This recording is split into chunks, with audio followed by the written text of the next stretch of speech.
السلام عليكم ورحمة الله وبركاته. إن الحمد لله نحمده ونستعينه ونستغفره ونعوذ بالله من شرور أنفسنا ومن سيئات أعمالنا. من يهده الله فلا مضل له ومن يضلل فلا هادي له، وأشهد أن لا إله إلا الله وحده لا شريك له، وأشهد أن محمدا عبده ورسوله صلى الله عليه وعلى آله وأصحابه والتابعين وتابع التابعين ومن تبعهم بإحسان إلى يوم الدين. يا أيها الذين آمنوا اتقوا الله حق تقاته ولا تموتن إلا وأنتم مسلمون. يا أيها الناس اتقوا ربكم الذي خلقكم من نفس واحدة وخلق منها زوجها وبث منهما رجالا كثيرا ونساء، واتقوا الله الذي تساءلون به والأرحام إن الله كان عليكم رقيبا. يا أيها الذين آمنوا اتقوا الله وقولوا قولا سديدا يصلح لكم أعمالكم ويغفر لكم ذنوبكم، ومن يطع الله ورسوله فقد فاز فوزا عظيما. أما بعد، فإن خير الحديث كتاب الله، وخير الهدي هدي محمد صلى الله عليه وعلى آله وسلم، وشر الأمور محدثاتها، فإن كل محدثة بدعة وكل بدعة ضلالة وكل ضلالة في النار. إخواني في الدين أعزكم الله. إخواني الحاضرين yang kami hormati, khususnya yang kami hormati para pejabat-pejabat sipil maupun militer yang kami hormati, pemerintah kami yang kami muliakan, dan juga antum sekalian kaum muslimin yang semoga dimuliakan oleh Allah Subhanahu wa taala. Perkara yang sungguh indah kalau terjadi kebersamaan antara rakyat dengan penguasanya, penguasa dengan rakyatnya, menjadi sesuatu yang indah kalau ucapan-ucapan Allah dan Rasulnya diindahkan oleh kaum muslimin. Ketika Allah Subhanahu wa ta'ala menyatakan wala takunu minal musyrikin minal ladzina farraqu dinahum wa kanu syi'an. Jangan kalian seperti kaum musyrikin yang memecah belah agama mereka dan mereka menjadi bergolongan-golongan, berkelompok-kelompok, dan masing-masing merasa bangga dengan apa yang ada pada mereka. Demikian pula ucapan Allah Subhanahu wa ta'ala, hendaklah kalian jangan seperti ahlul kitab, yaitu alladzina farraqu dinahum, yang juga memecah belah agama mereka. Maka ikhwan a'azakumullah, sekian ayat mengajarkan kepada kita kaum muslimin seluruhnya, apakah dia sebagai rakyat jelata ataupun sebagai penguasa yang mulia, diajarkan oleh Allah untuk tetap bersatu padu, tetap dalam satu jamaah, kebersamaan. Itu diperintahkan oleh Allah Subhanahu wa ta'ala. Sehingga dalam ayat lain Allah berfirman, wa'tasimu bihablillahi jami'an wa la tafarraqu. Bersatulah kalian semuanya dengan tali Allah dan jangan bercerai-berai. Di antara tafsir-tafsir para ulama, para pakar-pakar ahli tafsir menafsirkan bahwa tali Allah adalah Al-Quran, tali Allah adalah Islam, tali Allah adalah kitab was sunnah, dan itu tidak berbeda, tidak bertentangan, semuanya benar. Berpegang dengan tali Allah adalah berpegang dengan agama Allah, berpegang dengan Al-Quran, berpegang dengan sunnah Rasulullah. Tetapi juga tidak bertentangan dengan tafsir dari Abdullah ibn Mas'ud radhiyallahu ta'ala anhu, yang menyatakan hendaklah kalian tetap bersama jamaah kaum muslimin dan penguasanya, karena itu adalah hablullahil matin, kata Abdullah ibn Mas'ud radhiyallahu ta'ala anhu. Tetaplah sabar bersama kaum muslimin dan penguasanya, karena itulah tali Allah yang sangat kokoh. Apakah bertentangan antara tafsir yang ini dengan tafsir yang itu? Tidak. Karena ayat ini sangat luas maknanya, mengandung makna persatuan maupun persatuan yang maknawi. Persatuan maknawi adalah persatuan akidah, persatuan agama, persatuan di atas Quran was sunnah. Tetapi di sana ada persatuan hissi, yaitu untuk bersatu di bawah penguasa yang satu dan jangan bercerai-berai. Jangan saling berperang, jangan saling bertikai. Ini juga makna wa'tasimu bihablillahi jami'an wa la tafarraqu. Wa dzkuru ni'matallahi 'alaikum, dan ingatlah nikmat Allah atas kalian. In kuntum a'da'an fa'allafa baina qulubikum. Ingatlah nikmat Allah atas kalian, yang kalian dulunya bermusuh-musuhan, saling berperang, saling bertikai, satu daerah dengan daerah lain. Tetapi kemudian kata Allah Subhanahu wa taala, fa asbahtum bi ni'matihi ikhwana. Kalian dengan kenikmatan Allah menjadi bersatu. Ini nikmat. Dan Allah suruh untuk kita mengingatnya. Wadhkuru ni'matallahi 'alaikum. Ingatlah nikmat Allah atas kalian. Ketika kalian tadinya bercerai-berai, Allah satukan kalian. Disatukan di atas agama yang satu. Dengan datangnya Islam, dengan datangnya dakwah dari Rasulullah sallallahu alaihi wa ala alihi wasallam. Wa kuntum ala syafa hufratin minan nar fa anqadakum minha. Yang kalian tadinya di pinggir jurang neraka, kemudian Allah selamatkan kalian. Kadzalika yubayyinullahu lakum ayatihi la'allakum tahtadun. Demikianlah kami jelaskan ayat-ayatnya, kata Allah, agar kalian terbimbing dengan hidayah. Maka kaum muslimin, hukaman wa mahkumin, kaum muslimin sebagai penguasa ataupun rakyat jelata, Allah Subhanahu wa taala menghendaki sesuatu yang berupa kenikmatan untuk kita, dan ini rahmat.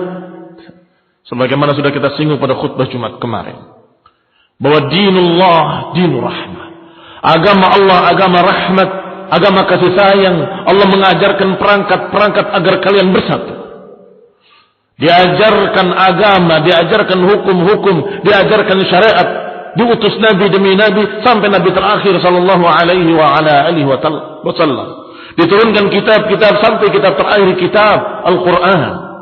Ini semuanya agar kalian jangan menyimpang sesat, kalian terbimbing dalam satu jamaah, dalam satu agama di atas kenikmatan. Maka Allah Subhanahu wa taala menyatakan, wa anna hadza sirati mustaqiman fattabi'u. Inilah jalanku yang lurus, kata Allah. Fattabi'uhu, maka ikutilah dia. Wala tattabi'us subula fatafarraqu bikum an sabilih. Jangan ikuti jalan-jalan lain, niscaya kalian akan terpecah belah dari jalannya. Tafarruq, perpecahan, adalah karena mengikuti jalan-jalan sesat. Pertumbuhan darah, perang saudara, adalah karena mengikuti sempalan-sempalan, kelompok-kelompok sesat. Adapun agama Allah dalam Al-Quran dan apa yang diajarkan oleh Rasulullah SAW justru mengajak kepada persatuan, kepada al-jamaah. Pernah suatu hari Hudzaifah ibn al-Yaman radhiyallahu ta'ala anhu menanyakan kepada Rasulullah, ya Rasulullah, dulu kita dalam kejelekan, sampai kemudian Allah datangkan kebaikan, yaitu Islam ini, agama ini. Apakah setelah kebaikan ini akan ada kejelekan lagi? Kata Nabi, ada. Digambarkan betapa jeleknya keadaan-keadaan nanti mendatang, perpecahan dan pertikaian. Sampai kemudian Hudzaifah bertanya, "Ya Rasulullah, apa yang kita akan lakukan kalau kami menghadapi pertikaian seperti itu? Perpecahan-perpecahan, penyimpangan-penyimpangan, munculnya tokoh-tokoh penyesat umat." Berarti Hudzaifah mewakili kita. Apa yang kita lakukan kalau nanti terjadi masa-masa fitnah? Dikatakan oleh Rasulullah SAW, "Talzam jama'atul muslimin wa imamahum." Tetaplah engkau bersama jamaah kaum muslimin dan penguasanya. Qultu, aku katakan, "Ya Rasulullah, fa in lam yakun lahum jama'atun wala imam." Bagaimana kalau enggak ada jamaah dan enggak ada imam? Qala fa'tazil tilkal firaq. Tinggalkan semua kelompok. Walau anta 'adda bi asli syajaratin, walaupun kamu harus menggigit akar pohon sampai yudrikakal maut wa anta 'ala dzalik. Hingga datang kematian kepadamu dalam keadaan engkau seperti itu. Ternyata jalan keluar yang diajarkan oleh Rasulullah SAW dari fitnah dan pertikaian adalah sabar bersama penguasa kaum muslimin. Sabar bersama jamaah kaum muslimin wa imamahum dan penguasanya. Kaum muslimin yang saya hormati, ini adalah al-jamaah. Berarti yang namanya al-jamaah bukan organisasi-organisasi. Apalagi kelompok-kelompok sempalan itu bukan al-jamaah, itu firqah-firqah. Kelompok-kelompok kecil yang masuk ke dalam subul. Tetapi al-jamaah adalah seluruh kaum muslimin dan penguasanya. Itu dikatakan al-jamaah. Maka Rasulullah SAW menasihatkan kepada Hudzaifah dan kepada semua yang mengalami masa-masa fitnah, sabarlah bersama kaum muslimin dan penguasanya. Kaum muslimin yang saya hormati, kalau kita sabar bersama mereka akan mendapatkan rahmat. Tetapi siapa yang meninggalkan mereka akan mendapatkan azab. Karena Nabi menyatakan al-jama'atu rahmah wal furqatu azab. Al-jamaah inilah rahmat. Kebersamaan ini adalah rahmat dari Allah, kenikmatan dari Allah. Tetapi kalau furqah, perpecahan-perpecahan, maka itu azab dari Allah Subhanahu wa taala. Kaum muslimin yang saya hormati, dari sinilah sebagai muqaddimah bahwa hendaklah kaum muslimin menyabari penguasanya. Jangan beralasan dengan penguasanya berbuat begini dan begitu kemudian melepaskan diri dari jamaah dan kemudian memerangi. Sudah terjadi apa yang terjadi. Di masa sahabat masih banyak yang hidup. Bahkan sebagian besar mereka masih ala qaidil hayah, masih hidup. Sudah muncul kelompok-kelompok yang tidak puas dengan penguasanya, kemudian berduyun-duyun datang dari Kufah, dari Basrah, dari Mesir, berdatangan ke Madinah untuk menuntut mundur Khalifah Utsman bin Affan radhiyallahu taala anhu. Maka bagaimana sikap para sahabat yang mendengarkan nasihat dari Rasulullah SAW, talzam jama'atul muslimin wa imamahum? Bagaimana sikap mereka yang mendengarkan nasihat dari Rasulullah SAW, al-jama'atu rahmah wal furqatu azab? Mereka semua tidak menyetujui sikap kaum muslimin tersebut. Dan kata Aisyah, mereka yang datang itu adalah ghawghaiyun, sarsarun. Mereka orang-orang rendahan, orang-orang bodoh, orang-orang penggembala-penggembala yang tidak mengerti agama, tidak mengerti ilmu. Adapun para sahabat, semuanya menjadi orang yang sabar bersama Utsman dan keliling menjadi tameng hidup untuk Utsman bin Affan. Ya Utsman, ya Khalifatul Mukminin, perintahkan kami untuk menumpas mereka. Kami akan tumpas mereka, para pemberontak ini. Kata Utsman, jangan. Dima'ul muslimin, darah kaum muslimin, jangan. Aku enggak akan mengucapkan satu kalimat yang dengan kalimatku terjadi pertumpahan darah kaum muslimin melawan kaum muslimin. Jangan. Sampai terus keadaan semakin genting. Air pun enggak bisa masuk ke rumah Khalifah Utsman radhiyallahu taala anhu. Bahkan seorang ummul mukminin membawakan air sengaja. Kalau aku yang membawakan gak akan ada yang menggangguku. Iya, mereka tidak mengganggu Ummul Mukminin, tapi mengganggu untanya. Didorong ke sana, dorong kemari sehingga unta berlari ke sana kemari. Muslimin yang saya hormati. Sampai terbunuh oleh Utsman. Bukan oleh orang kafir. Terbunuhnya Utsman bukan oleh orang-orang musyrikin, tapi oleh mereka para pemberontak tersebut. Inna lillahi wa inna ilaihi raji'un. Ikhwan fillah, a'azakumullah, muslimin yang saya hormati. Muncul setelah itu pemberontakan Syiah Rafidhah yang juga tidak kalah jeleknya dengan Khawarij. Ini semua memecah persatuan. Dan inilah bibit pertama kaum reaksioner, kaum pemberontak, atau kaum yang tidak pernah puas dengan penguasa manapun. Dikatakan tidak pernah puas dengan penguasa manapun karena penguasa yang Allah pilihkan untuk mereka di pertama kali adalah Utsman bin Affan, seorang Khalifatul Rashid, khalifah yang lurus, sahabat Nabi SAW yang terbaik setelah Abu Bakar wa Umar. Toh mereka tidak puas, apalagi dengan penguasa yang di bawahnya, yang di bawahnya, yang di bawahnya, yang di bawahnya. Apalagi seperti penguasa-penguasa kita hari ini, mereka nggak akan pernah puas. Kaum muslimin yang saya hormati, padahal Rasulullah SAW ketika menceritakan tentang umara, kata beliau, yakunu umara, akan muncul umara, talinu juludukum, yang kulit-kulit kalian lembut, wala tatma'innu qulubukum, tetapi hati-hati kalian tidak tentram.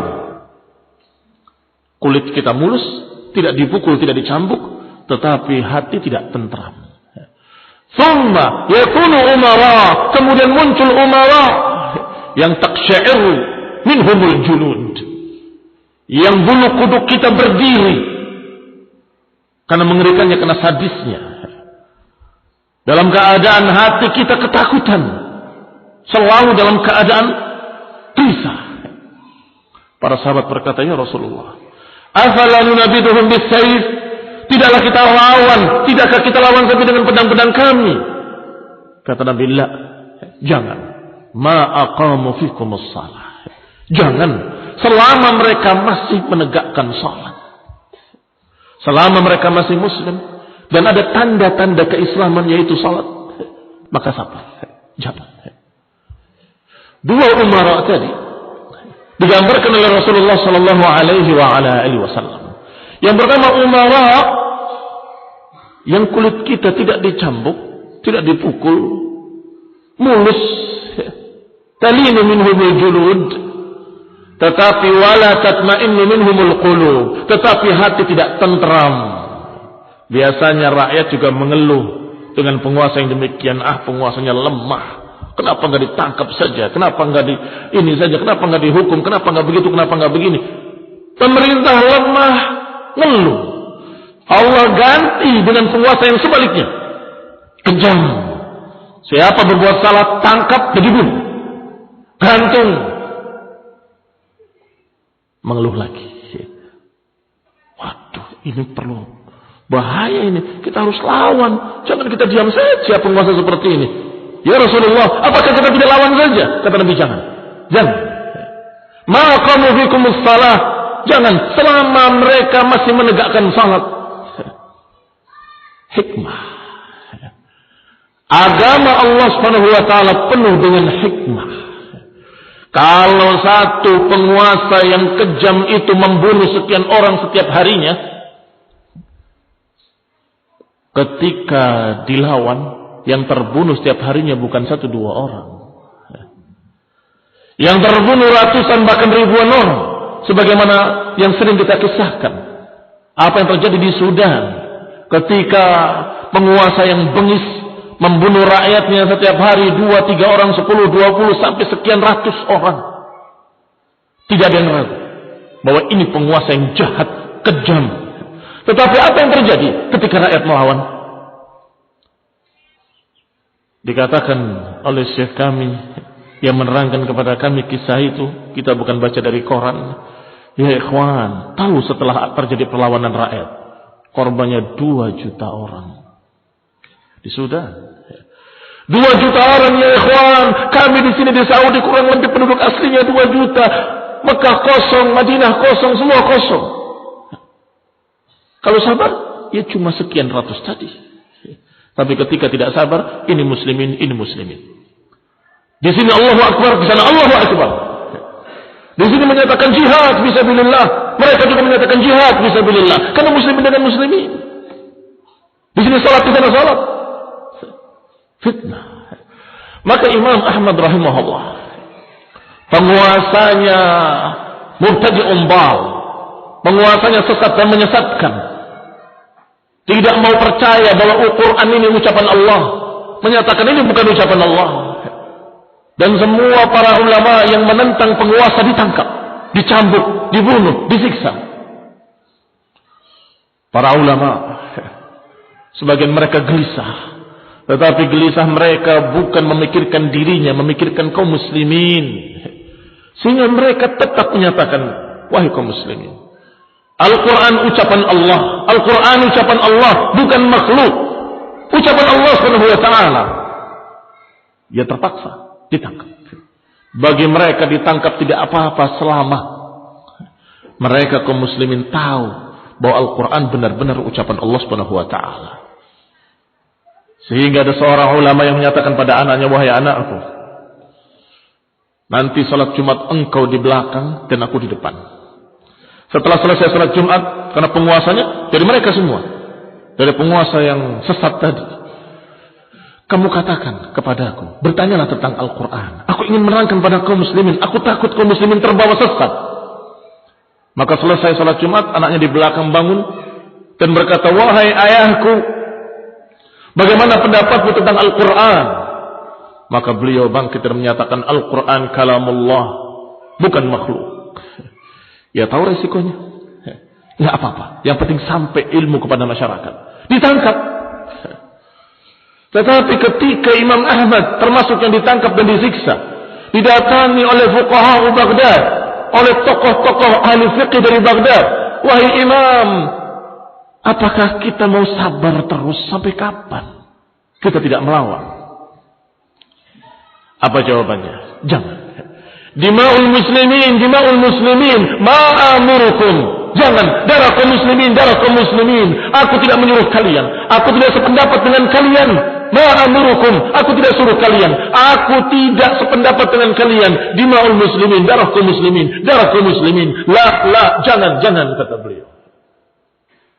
Yang berbicara dalam keadaan dipenjara dan disiksa.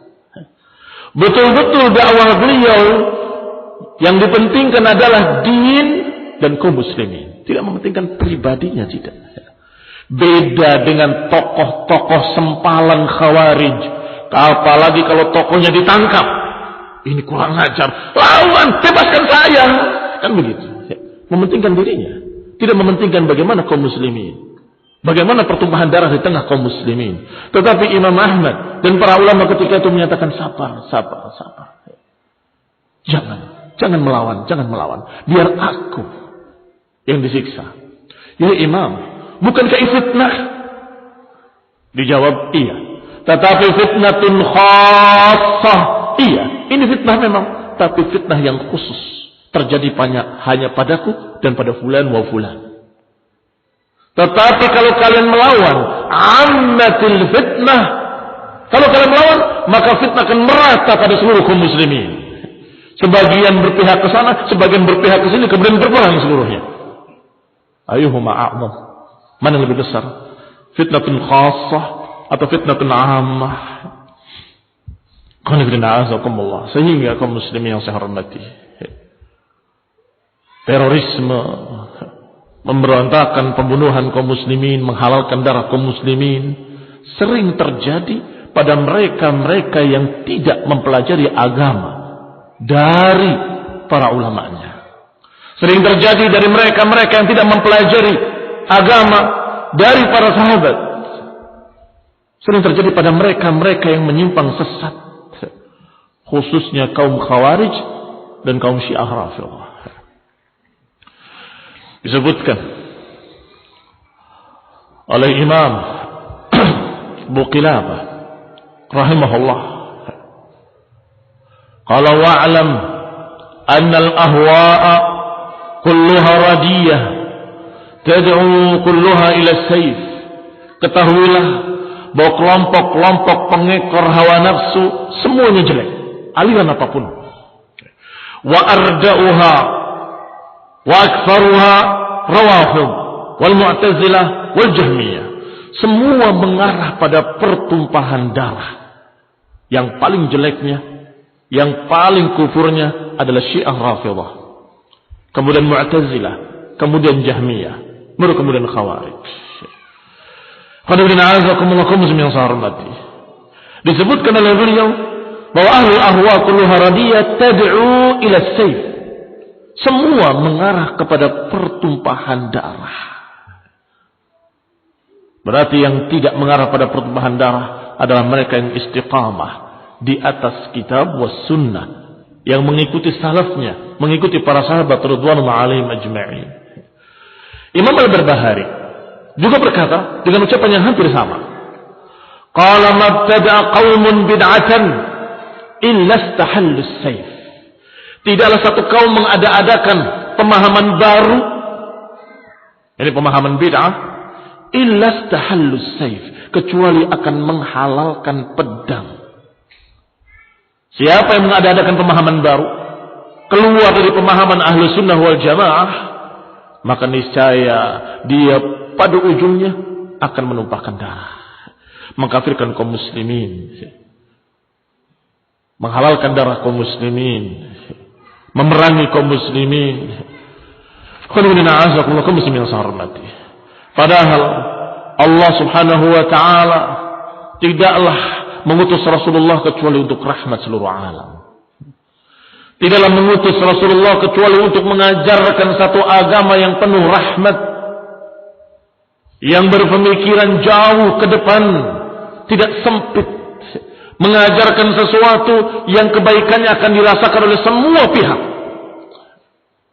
Rahmatan lil alamin. Maka ikhwan fillah a'azakumullah, Khawarij apakah dalam bentuk ISIS ataupun dalam bentuk lain dengan nama-nama lain, kalau mengkafir-kafirkan kaum muslimin, menghalalkan darah kaum muslimin, memerangi kaum muslimin, maka sama. Mereka adalah Khawarij. Jangan tertipu dengan nama-nama baru yang jadzabah, yang sangat menarik, barokah, berkilau namanya. Daulah Islamiyah, Khilafah Islamiyah atau Daulah Islamiyah, Irak dan Suriah atau Irak dan Syam. Kaum muslimin melihat namanya tertarik. Wah, sekarang telah berdiri Daulah Islamiyah yang benderanya dengan la ilaha illallah, menerapkan syariat Islam. Dulu sudah lama sekali berdiri bendera la ilaha illallah. Hukum dasarnya Quran was sunnah. Ada apa enggak ada negara itu? Ada di Saudi sana. Kenapa kalian enggak bangga? Kenapa kalian malah mengkafirkan? Tujuannya bukan itu. Kalau tujuannya itu, mereka akan sabar dan mereka akan mengatakan alhamdulillah, kita memiliki negara yang terbaik, yang paling aman di dunia dan seterusnya dan seterusnya. Tapi enggak. Malah mereka menyatakan al-an fi Suriah wa ghadan fi Saudiyah. Sekarang kita perang di Suriah, besok kita perang di Saudiyah. Astagfirullah. Daulah Islam mau merangi daulah Islam. Ini bukan pemikiran Ahlus Sunnah. Ini bukan pemahaman dari Rasulullah SAW. Ini pemahaman Khawarij, pemahaman sesat yang diancam justru negara-negara kaum muslimin. Yang diancam Indonesia, Mesir, Saudi. Jangan diancam. Ya Murdoko, saya akan datang kepadamu sebentar lagi. Loh, kok muslimin yang diancam? Lah kamu ini siapa? Orang Mesirnya bicara dengan bahasa Mesir. Yang saya lihat sendiri videonya. Kalian sebentar lagi akan kami perang, kalian halal darahnya, kalian begini dan kalian begitu. Juga kalimat tadi terhadap Saudiyah. Al-an fi Suriah wa qadan fi Saudiyah. Ini juga barakallahu fikum menunjukkan kalau mereka ini bukan orang-orang yang berjalan di atas hak, bukan orang-orang yang berjalan di atas dalil, di atas Quran wa sunnah. Karena sudah kita katakan dalam muqaddimah bahwa yang namanya Islam itu dengan jamaah. Al-Islam dinu jamaah, dinu rahmah, agama yang penuh kasih sayang, agama yang penuh kebersamaan dengan kaum muslimin. Tidak mudah menghalalkan darah kaum muslimin. Apalagi kalau kita lihat, na'udzubillah, ketika mereka membantai kaum muslimin, membunuh satu persatu. Entah, saya tidak tahu apa yang terjadi pada mereka, tetapi kalimat di mulutnya la ilaha illallah. Kami muslim, aku muslim, asyhadu an la ilaha illallah. Tidak peduli, ditembak kepalanya, dibuang ke sungai. Bukan satu, sekian banyak. Satu persatu ditembak. La ilaha illallah adalah kalimat yang mulia. Kalimat yang mengharamkan darah orang yang mengucapkannya. Kalimat yang mengharamkan harta orang yang mengucapkannya. Kata Nabi SAW, umirtu an uqatila an-nas hatta yashhadu an la ilaha illallah wa idza qaluha, kalau sudah mengucapkannya, asamu minni dima'ahum wa amwalahum, kalau sudah mengucapkan la ilaha illallah, terlindungi dari kami darahnya dan hartanya. Bagaimana dengan kisah Usamah bin Zaid radhiyallahu taala anhuma, semoga Allah meridhoinya, anaknya dan bapaknya, ketika dia dalam keadaan berperang, ini perang kafir-kafir yang memang diperangi oleh Nabi SAW. Ketika akan dibunuh dengan pedangnya, si kafir tadi berkata, asyhadu an la ilaha illallah. Kata beliau, ini paling melindungi diri dari pedangku saja. Ketika sampai kepada Rasulullah SAW beritanya, Rasulullah marah besar. Walaupun dia adalah kecintaan Rasul, yang dijuluki dengan hibbu Rasulullah, ibni hibbi Rasulullah, kecintaan Rasul, anaknya kecintaan Rasul. Rasulullah SAW marah. Aqataltahu ba'da ma qala la ilaha illallah? Aqataltahu ba'da ma qala la ilaha illallah? Apakah kau membunuhnya setelah mengucapkan la ilaha illallah? Diulang-ulang oleh Nabi SAW. Usamah menjawab sedikit, ya Rasulullah, dia mengucapkan untuk melindungi dirinya. Tambah marah Rasulullah SAW. Apala syaqaqta batnah? Tidakkah kau robek perutnya dan lihat hatinya? Apakah dia jujur dari hatinya atau tidak? Artinya engkau tidak tahu hatinya. Engkau tidak tahu di dalamnya.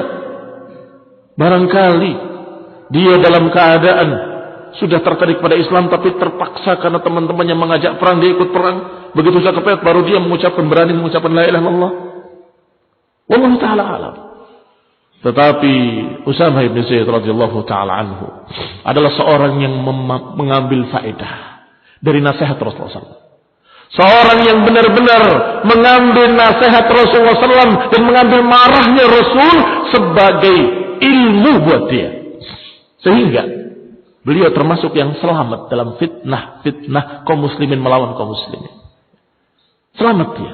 Termasuk kelompok sahabat yang ketiga, yaitu yang tidak mau ikut berperang sana ataupun di sini. Karena diantaranya ada sahabat Muhammad bin Maslamah yang dapat pesan dari Nabi, kalau terjadi muslimin melawan kaum muslimin, patahkan pedangmu, pergilah ke gunung. Dan itu dilakukan. Aku tidak akan ikut. Patahkan, pergi. Yang kedua beliau, Usamah bin Zaid, diajak oleh pihak yang sama, apakah kau tidak bergabung dengan kami? Dia menolak. Diajak oleh pihak yang sini, juga menolak. Apa alasannya? Wallahi masih terngiang di telingaku ucapan Rasulullah, aqataltahu ba'da ma qala la ilaha illallah? Apakah kau membunuhnya dalam keadaan sudah mengucapkan la ilaha illallah? Tidak. Aku enggak akan mengulangi sesuatu yang membuat marah Rasulullah SAW. Aku enggak akan mengulangi perbuatan yang dulu Rasulullah marah kepadaku dan selalu aku ingat. Apakah kau membunuhnya dalam keadaan sudah mengucapkan la ilaha illallah? Adapun mereka Khawarij sama sekali tidak menghormati kalimat la ilaha illallah. Bahkan tidak menghormati salat. Kaum muslimin masih salat dihalalkan darahnya. Kaum muslimin masih berpuasa di bulan Ramadan dihalalkan darahnya. Kaum muslimin masih haji, umrah dihalalkan darahnya oleh mereka. Entah setan apa yang masuk pada mereka sehingga berbuat sesuatu yang hampir tidak dilakukan oleh orang-orang kafir.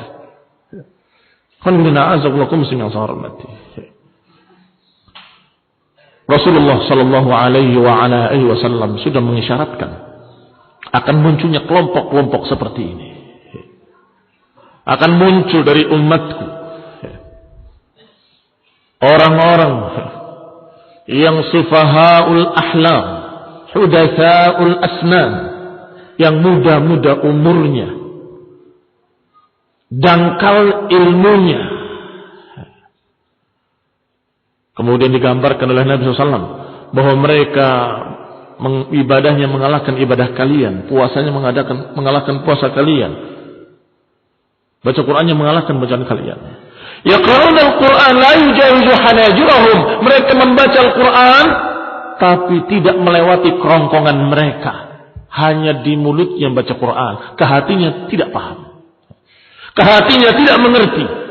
Berarti ciri-ciri Khawarij adalah orang-orang yang bodoh, tidak mengerti ayat, tidak mengerti tafsirnya, tidak mengerti hadis, tidak mengerti syarahnya.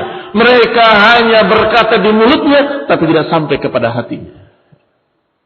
Yakhrujuna minad din, kata Nabi, keluar dari agama seperti keluarnya anak panah dari buruannya. Masuk dari satu sisi, keluar dari sisi lain. Masih ada kalimat berikutnya dari Nabi. Yaqtuluna ahlal Islam wa yad'una ahlal awzan. Mereka membunuh kaum muslimin dan mereka membiarkan orang-orang kafir. Subhanallah. Ternyata terjadi semua yang digambarkan oleh Rasulullah SAW. Dan benar-benar masih muda-muda. Dan rata-rata keumuman anak-anak muda itu lebih berjalan dengan emosinya daripada dengan ilmunya. Mereka lebih banyak berjalan dengan emosi, dengan kemarahan. Itu anak muda. Berbeda dengan orang-orang tua yang berpikir ke depan. Apa akibatnya? Apa nanti hasilnya? Bagaimana kalau begini? Bagaimana kalau begitu? Itu orang tua. Anak muda pendek akalnya. Sehingga kadang mereka bersabuh nyawa hanya pada perkara yang sepele. Balapan motor, geng motor. Bagaimana balapannya? Bukan balapan seperti yang kalian ketahui di sirkuit-sirkuit, bukan. Balapan dari sana ke dinding. Siapa yang cepat menyampai dinding? Yang menang hati. Karena ngebut dan nabrak dinding dengan sekeras-kerasnya. Ya mati. Ini anak-anak muda. Yang seperti itulah yang banyak terbawa dan terfitnah oleh Khawarij. Dikasih syubhat-syubhat, tipuan-tipuan bahwa kamu akan masuk surga, kamu akan jadi burung hijau, kamu akan. Naam, hadis-hadis tadi sebagian besarnya benar, tetapi untuk mereka yang mujahidin, yang melawan orang-orang kafir, yang memerangi muslimin, orang-orang kafir yang memerangi muslimin, bukan orang-orang kafir yang hidup di bawah kekuasaan kaum muslimin. Beda. Dan Nabi SAW dengan hikmah membedakan satu kafir dengan kafir yang lain. Agama Allah ini agama yang adil, agama yang penuh hikmah, membedakan antara kafir yang ini dengan kafir yang itu. Sebagaimana Rasulullah sallallahu alaihi wasallam menyatakan, "Man qatala mu'ahidan lam yarih raihatal jannah." Siapa yang membunuh kafir mu'ahad, maka dia tidak akan mencium bau surga. Ancamannya berat sekali. Tidak akan mencium bau surga. Kenapa kok orang kafir dibela banget? Bukan membela orang kafirnya. Tetapi kalau engkau membunuh orang kafir yang terikat janji, engkau menggambarkan betapa Islam enggak kenal janji. Berarti engkau menggambarkan Islam itu para pengkhianat. Berarti engkau menggambarkan Islam itu tidak punya keadilan, enggak punya kejujuran, enggak punya janji. Orang-orang yang jelek, yang berkhianat dengan janji-janji, ini barakallahu fiikum menjelekkan agama, mencoreng agama, dan ini azim, besar. Bukan perkara remeh. Demikian pula Rasulullah SAW menyatakan dengan kalimat yang sama dalam riwayat lain, dhimmiyan. Dari muahid yang terikat janji. Kalau dhimmiyan, yang di bawah kekuasaan kaum muslimin. Man qatala dhimmiyan, siapa yang membunuh dhimmiyan, maka dia tidak akan mencium bau surga. Kafir dhimmi adalah kafir yang hidup di tengah-tengah kaum muslimin, di bawah kekuasaan kaum muslimin, dan tidak mengganggu kaum muslimin. Dia hidup dengan agamanya sendiri, di rumahnya sendiri, di tempatnya sendiri. Maka inilah kafir-kafir dhimmi dan tidak boleh mereka dibunuh. Sebagaimana mereka pun dilarang tidak boleh mengganggu kaum muslimin. Tidak boleh apalagi sampai menumpahkan darah kaum muslimin.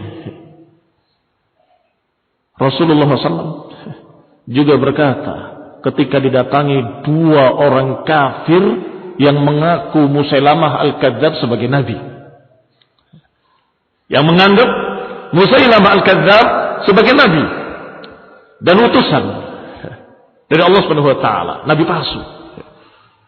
Datang kepada Rasulullah SAW, kami utusan dari Musailamah Al-Kadzab. Ya dia tentunya enggak berkata Al-Kadzab. Dari Musailamah Rasulullah katanya. Kami ingin bagi wilayah bagian sini sampai ke sana itu wilayah kami, Nabi, Nabiullah, Rasulullah, Musailamah Al-Kadzab. Sedangkan dari sini ke sana adalah engkau, bagianmu wahai Rasulullah. Rasulullah SAW betul-betul marah kepadanya. Tetapi kemarahan Rasulullah SAW tidak keluar dari syariat Allah Subhanahu wa taala. Kemarahan beliau tidak keluar dari syariat Allah Subhanahu wa taala yang menyatakan kepadanya, "Amantu billah wa rasulih, law kuntu qatilan wafdan laqataltukuma."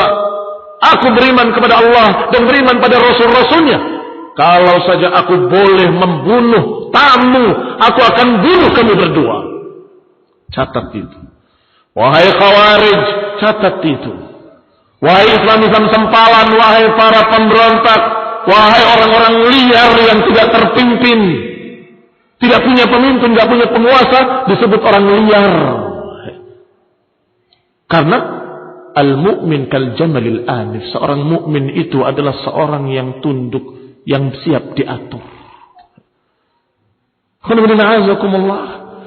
Hidup dengan keteraturan. Berbeda dengan orang-orang liar di zaman jahiliyah. Dengarkanlah ucapan Rasulullah, kalau boleh membunuh tamu, aku akan bunuh kau berdua. Tidak dibunuh oleh Nabi dan pulang dengan selamat. Walaupun kemudian Rasulullah SAW memerintahkan perangi mereka. Diperangi pasukan Musailamah Al-Kadzab sehingga mereka terkalahkan. Berarti perangnya Islam gentle, gagah, bukan pengecut. Enggak berani untuk berperang face to face, terus membunuh tamu. Bukan tamunya dia lagi, tamunya kaum muslimin yang di Indonesia. Akhirnya seluruh kaum muslimin di Indonesia malu. Ternyata agama Islam enggak kenal menghormati tamu, enggak kenal masalah janji, enggak kenal suaka politik. Padahal Rasulullah SAW menyatakan bisa memberikan suaka politik. Adnakum, orang yang terendah di kalangan kalian. Rasulullah SAW menyatakan bahwa orang yang terendah di kalangan kalian bisa memberikan keamanan, bahwa dia di bawah jaminanku, harus dijaga oleh kaum muslimin yang lainnya. Ini pernah terjadi di zaman Rasulullah SAW. Seorang wanita bahkan menyatakan bahwasanya enggak apa-apa, datanglah kemari, aku akan menjaminmu aman. Ada familinya yang kafir mau datang minta keamanan, maka diberikan keamanan. Tiba-tiba ada seorang sahabat yang berkata, kalau dia berani datang akan aku bunuh, akan aku penggal lehernya. Wanita tadi datang pada Rasulullah, ya Rasulullah, aku memberikan keamanan pada si fulan, tetapi kata si Alan menyatakan kalau sampai datang sini akan dibunuh oleh dia. Kata Nabi, tidak, sesungguhnya orang yang terendah di kalangan kalian bisa memberikan keamanan. Dan semua harus menjamin keamanannya. Kalau orang yang terendah bisa memberikan keamanan, seorang rakyat jelata boleh memberikan keamanan, apalagi penguasa, apalagi tamu-tamunya mereka. Kaum muslimin yang saya hormati. Dikatakan pula oleh Rasulullah sallallahu alaihi wa ala alihi wasallam bahwasanya seorang yang dalam keadaan kafir ini ada berbeda-beda keadaannya. Bisa kafir dhimmi, bisa kafir muahad. Bisa pula kafir sebagai tamu dan bisa kafir musta'min namanya. Musta'min adalah orang yang ingin minta keamanan di negeri muslimin, maka diberi keamanan di negeri muslimin. Rasulullah SAW pernah mengadakan janji untuk tidak saling mengganggu dan berdamaian dengan Quraisy, musyrikin.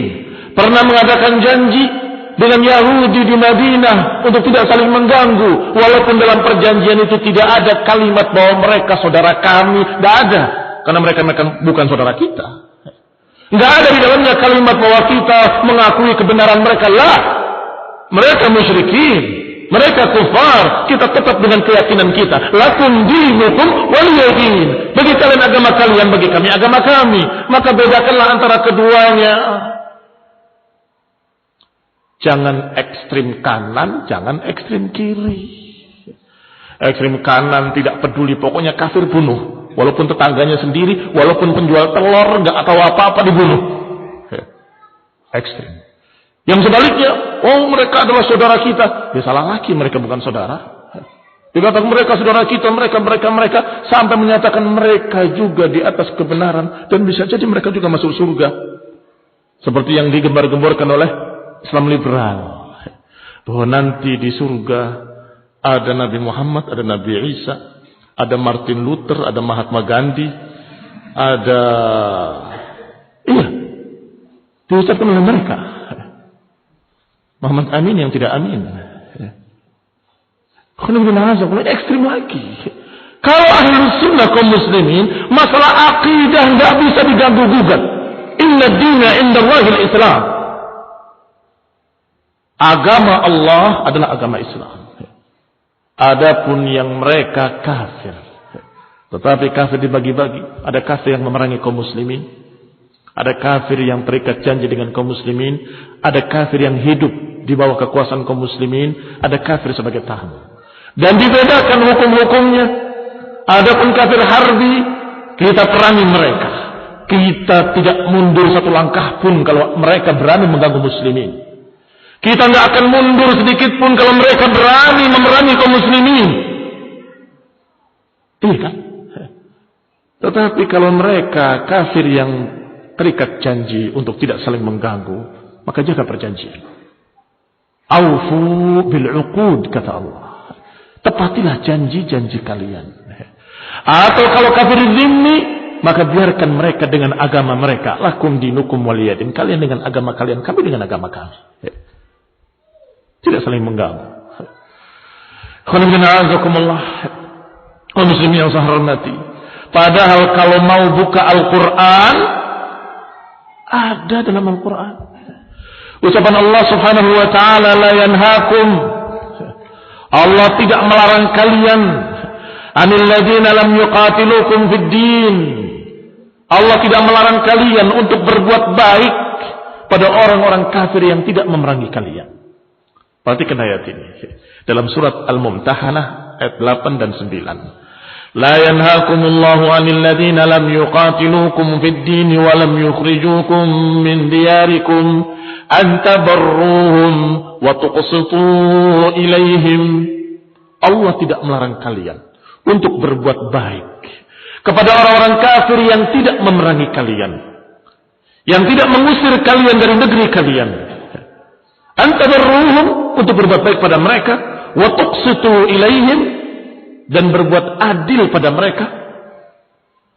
Innallaha yuhibbul muqsitin. Sesungguhnya Allah suka kepada orang-orang yang muqsitin. Apa muqsitin? Orang yang adil, yang bersikap bijak. Innama yanhaakumullah 'anil ladzina qataluukum. Sesungguhnya Allah melarang untuk berbuat baik hanya pada mereka-mereka yang qataluukum, yang memerangi kalian fid din. yang akhrajukum, yang mengusir kalian dari negeri-negeri kalian, wa zaharu ala ikhrajikum, yang mendukung kelompok lain untuk mengusir kalian. Antawallauhum, dilarang oleh Allah untuk mencintai dan berwala pada mereka, dilarang untuk mendukung mereka. Barang siapa yang bergabung dengan mereka, faulaika humuz zalimun, berarti mereka orang-orang zalim. Sangat jelas ayatnya, sangat jelas hukumnya. Maka sungguh agama Allah ini agama rahmat. Dibiarkan mereka untuk apa? Kok orang kafir dibiarkan hidup tengah-tengah kaum muslimin? Selama tidak mengganggu, biarkan. Mereka akan melihat betapa bagusnya agama Allah ini. Mereka akan melihat betapa orang-orang muslim ini memiliki sifat-sifat yang baik, akhlak-akhlak yang mulia. Mudah-mudahan mereka tertarik ke dalam Islam. Apa kata Allah? Wa in ahadun minal musyrikin istajaraka fa'ajirhu hatta yasma' kalam Allah. Ada dalam Quran. Baca Al-Qurannya.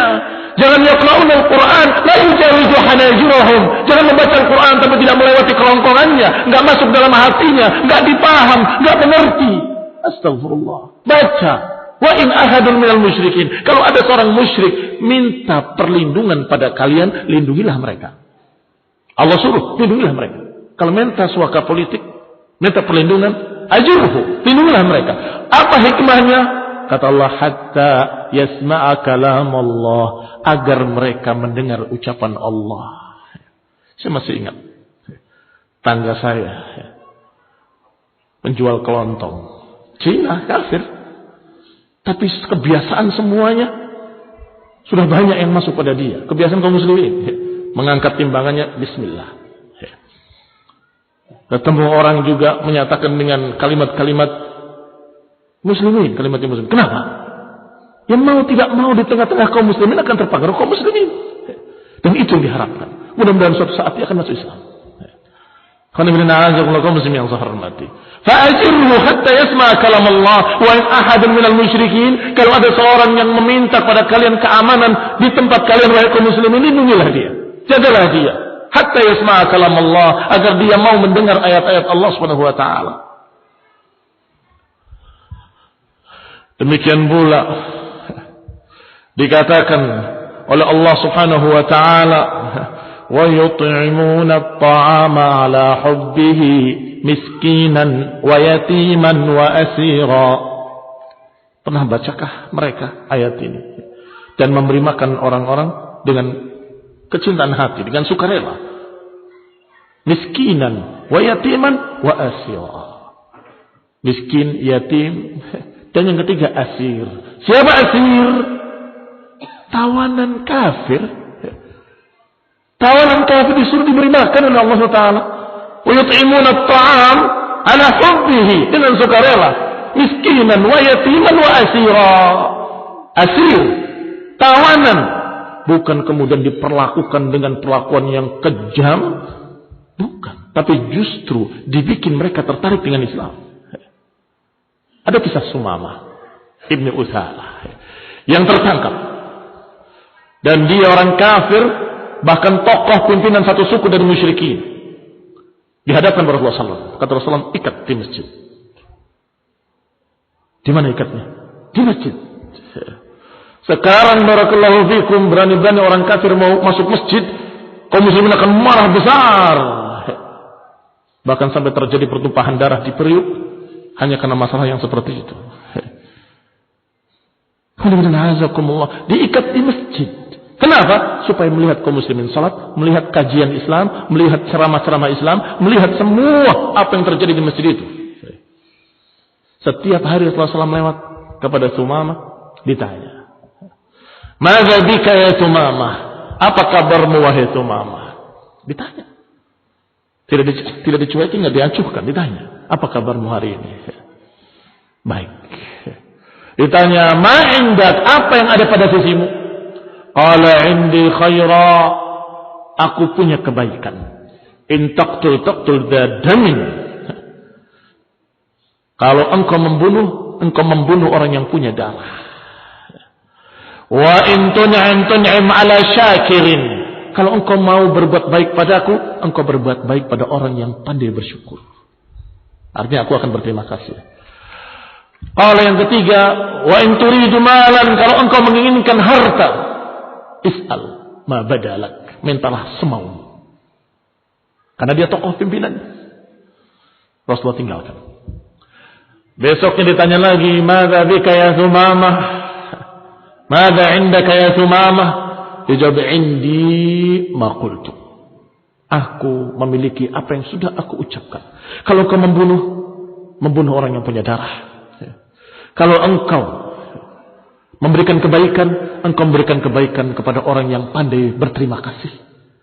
Kalau engkau meminta harta, mintalah dengan semaumu. Ditinggalkan lagi Rasulullah SAW.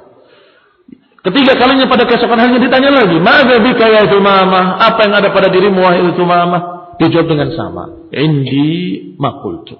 Aku punya apa yang aku sudah ucapkan. Rasulullah SAW melihat kejujuran orang ini dengan bertanya lagi. Ketika dilihat sepertinya sungguh-sungguh, yang Rasulullah SAW pilih bukan yang pertama untuk membunuhnya kemudian selesai mati dalam keadaan kafir, kasihan dia. Yang diharapkan bagaimana supaya masuk Islam. Lihat, ini rahmah, ini kasih sayang yang dipikirkan oleh bagaimana supaya masuk Islam. Kalau minta harta itu hanya dapat dunia saja. Kita bukan butuh dunia, tapi kita ingin semua orang dapat hidayah. Maka Rasulullah memilih yang tengah. Kalimat kalau diberi kebaikan, engkau memberikan kebaikan pada orang yang pandai berterima kasih. Rasulullah harapkan dari situ. Mudah-mudahan dia akan memiliki terima kasih tadi. Atlaku Sumamah, lepaskan Sumamah kata Nabi. Disuruh untuk dimerdekakan, dilepas. Disikapi dengan baik ketika ditawan, ditanya dengan baik sampai kemudian dilepaskan tanpa tebusan apapun. Coba, katanya mau berterima kasih. Ternyata Sumamah begitu dilepas lari ke gunung-gunung atau ke kebun-kebun kurma, kemudian mandi di sumur sana. Setelah mandi kembali dengan bersih dan menyatakan, ya Rasulullah, aku masuk Islam. Asyhadu an la ilaha illallah wa asyhadu annaka Rasulullah. Aku mempersaksikan bahwa tidak ada ilah yang berhak diibadahi kecuali Allah, dan aku bersaksi bahwa engkau adalah benar-benar Rasulullah. Bagaimana kisah A'rabi yang datang kepada Nabi SAW dengan pedangnya. Nabi sedang tidur, kemudian diambil, dicuri pedangnya, dan dikatakan, siapa yang akan melindungimu wahai Muhammad? Rasulullah SAW dengan tenang, gak takut sedikit pun, karena ada Allah. Kata dia, Allah yang akan melindungi aku, Allah. Ketika lihat Rasulullah SAW tenang menjawab Allah, gemetar dia, jatuh pedangnya, diambil pedangnya, dikembalikan pertanyaan tadi, siapa yang akan melindungimu sekarang? Kata Arabi tadi, sungguh tidak ada yang bisa melindungiku kecuali kebaikanmu. Maka Nabi SAW membebaskan dia. Kenapa dibebaskan? Karena mengharapkan bahwa orang ini sudah mulai paham, sudah mengenali Rasulullah SAW. Maka dia kemudian masuk Islam dan membawa semua sukunya masuk Islam. Ini khonibina azakumullah yang hilang dari mereka orang-orang yang terfitnah dengan khawarij.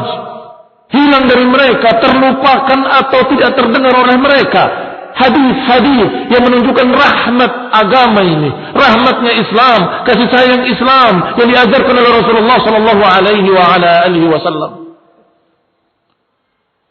Khonibina azakumullah, apalagi Syiah Rafidhah, kelompok yang terbentuk karena dendam, kelompok yang terbentuk, aliran yang terbentuk di atas fondasi yang bernama hasad, iri, dengki, dan dendam. Coba lihat ajarannya. Apa inti ajarannya? Inti ajarannya adalah kemarahan. Kenapa yang menjadi khalifah pertama kali adalah Abu Bakar wa Umar? Kenapa enggak Ali bin Abi Thalib? Kenapa kemudian dilanjutkan dengan Utsman? Kenapa enggak Ali bin Abi Thalib? Itu isi dari ajaran mereka. Maka dibumbui oleh mereka dengan sekian dusta, sekian fitnah, bahwa Abu Bakar begini, Utsman begini, Umar begini, bahwa Al-Quran dirubah oleh mereka, bahwa ini begini, segala macam isinya dusta dan dusta dan dusta. Karena dusta adalah ajaran mereka. Boleh untuk berdusta. Maka barakallahu fiikum, mereka sendiri adalah penyebab terbunuhnya Husain, tapi mereka dendam dengan para pembunuh Husain. Lalu siapa yang membunuhnya? Dan siapa yang menyebabkan dia terbunuh? Mereka yang memanggil-manggil Al-Husain agar datanglah kepada kami, anak cucu Rasulullah. Kami akan bayat engkau sebagai khalifah. Kami akan angkat engkau. Kami akan. Setumpuk surat datang kepadanya. Maka beliau berangkat. Padahal beberapa sahabat kita sudah mengingatkan, jangan berangkat wahai cucu Rasulullah. Jangan berangkat. Ini masa fitnah. Bahaya. Ternyata beliau memiliki ijtihad yang lain, tetap berangkat, dan ternyata sampai di Karbala dalam keadaan tidak ada sepotong pun, apalagi satu orang dari Syiah, nggak ada. Yang menyambutnya nggak ada, yang mendukungnya nggak ada, yang membelanya nggak ada. Hanya Husain dengan rombongan kecilnya yang dibawa dari Madinah. Maka dikepung oleh penguasa waktu itu. Penguasa yang zalim, penguasa yang kurang rahmat. Tidak hanya dihentikan pemberontakannya, tetapi dibantai dan dibunuh pula Al-Husain dan dibawa kepalanya. Padahal sungguh demi Allah, semua para ulama sepakat untuk menghentikan gerakan itu, tidak harus dengan membantainya. Apalagi cucu Rasulullah SAW. Cukup dengan kata-kata dia akan sami'na wa ta'ana. Kalau dibawakan dalil-dalil, mereka akan mengatakan sami'na wa ta'ana. Apa yang sempat terucap dari Al-Husain? Apakah gembira dengan orang-orang Syiah atau sebaliknya? Sebaliknya, sungguh kalau aku nanti menemui mereka, aku akan perlakukan mereka seperti mereka memperlakukan aku. Marah Al-Husain kepada kaum Syiah. Maka jangan pura-pura menangis wahai Syiah Rafidhah. Jangan pura-pura meratap Al-Husain. Jangan dusta. Kalian penyebab Al-Husain dibantai. Kalian yang menyebabkan mereka terbunuh. Kalian yang memanggilnya. Kalian yang melepaskannya. Kalian yang memanggilnya, kalian tidak membelanya. Kalian yang memanggilnya, kalian tidak kemudian melindunginya. Astagfirullah. Itu pengkhianatan. Kaum muslimin yang saya hormati. Qadar Allah wa ma syaa fa'al. Ini takdir dari Allah Subhanahu wa taala. Apa yang Allah kehendaki pasti terjadi. Terbunuhnya Al-Husain adalah musibah besar. Tetapi bukan berarti kemudian kita diajarkan untuk meratap. Nabi SAW melarang semua bentuk ratapan. Apakah yang merobek-robek bajunya, ataupun yang memukul-mukul kepalanya, ataupun yang menjerit-jerit histeris, semuanya dilarang. Apalagi melukai dirinya dengan pedang. Itu semua barakallahu fikum adalah ajaran-ajaran yang 180 derajat bertentangan dengan agama. Agama Allah berpegang dengan Quran. Mereka menentang Al-Quran dan menyatakan Al-Quran itu sudah dirubah oleh Umar dan Abu Bakar. Ajaran Allah mengajarkan untuk mengikuti sunnah Nabi-Nya yang diriwayatkan dari para sahabat-sahabat. Kata mereka, jangan ambil dari para sahabat. Mereka semuanya pendusta dan pengkhianat. Ajaran Allah mengajar untuk memuliakan para salaf. Mereka justru mencerca salaf. Semuanya bertentangan 180 derajat. Maka mereka bukan ajaran Islam, tetapi ajaran musuh-musuh Islam, alias Yahudi. Ajaran Abdullah ibn Saba al-Yahudi. Maka mereka selalu membantai muslimin, dan itu wajar karena mereka musuhnya kaum muslimin. Di Suriah mereka membantai muslimin. Di Irak mereka membantai muslimin. Di Yaman mereka memberontak membantai muslimin. Di mana-mana kaum Syiah membantai muslimin. Maka ini barakallahu fikum adalah perkara yang menunjukkan bahwa Syiah dengan Khawarij adalah dua perkara yang hampir sama dalam masalah pertumpahan darah, masalah fitnah.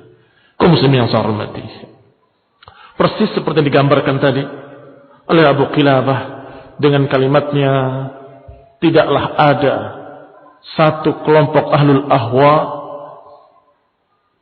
dengan kesesatannya kecuali berakhir dengan pertumpahan darah. Maka kembali kita ingatkan sebelum kita tutup bahwasanya agama Allah adalah agama rahmat, dan yang kedua agama Allah adalah agama al-jamaah, agama kebersamaan yang menginginkan kebaikan pada semua manusia, khususnya kaum muslimin. Nasallahu taufiq wal afiyah wa nasallahu hidayah wa rahmah. Subhanakallah bihamdik asyhadu an la ilaha illa anta astaghfiruka wa atubu ilaik. Wassalamu alaikum warahmatullahi wabarakatuh.